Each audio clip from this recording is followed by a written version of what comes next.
ndax dañ naan yonent yàlla Muhammad dong lañ sant ragal yàlla déedéet ñëpp lañ ko sant waaye mën naa am itam léeg-léeg ndigal loo xam ne moom la koy sant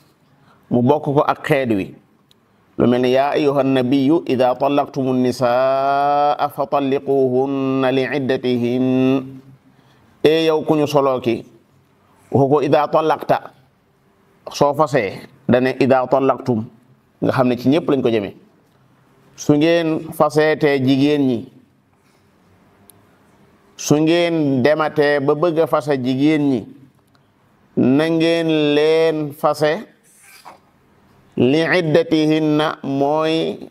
taqiit laam googu laamu taqiit la mi ngi mel ne aqimi salaata li duluki shamsi wuute lool ak la Cheikh Mbacke Sakho di wax ci laay ji Cheikh Mbacke Sakho day wax ne yàlla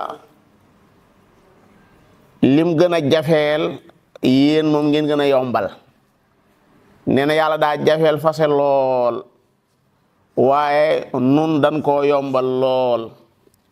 yàlla yombal takk ñu jafeel ko lool moom loolu lay wax bu ñëwee ci laay ji lu muy wax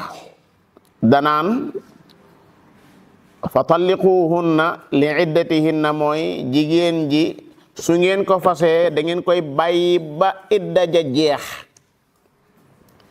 ngeen soog koo mën a fasewaat waaye bu ngeen ko fasee li feek àggagul ca iddaam ji di jeex amu leen droit ci fasewaat ko même bu ngeen ko fasewaatee te fekk iddaam ji jeexut parce que moom du tàbbi loolu moo ko njëkk a wax aw déggiinu boppam la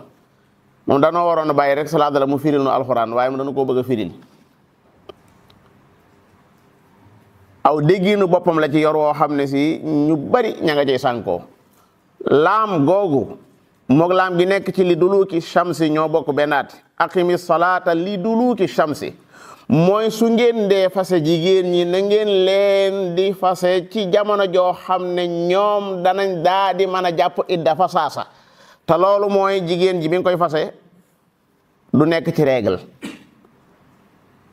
danga koy fase fekk booba mi ngi julli gisul baax loolu mooy tax soo ko fasee rek fa saasa dana mën a daa tàppalee jàpp iddaam ndax ci biir idda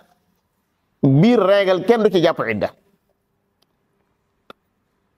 moo tax mustanifaat li iddatihinna boo demee ci mu façon loolu lañ lay wax mooy na ngeen leen fase ci période boo xam ne ci jamono joo xam ne danañ daal di mën a jàpp tàmbali léegi jàpp idda waaye boo ko fasee fekk mi ngi doon gis régal da nga koy tardeel ndax faaw mu bàyyi ba régal ba jeex mu soog a tàmbalee jàpp idda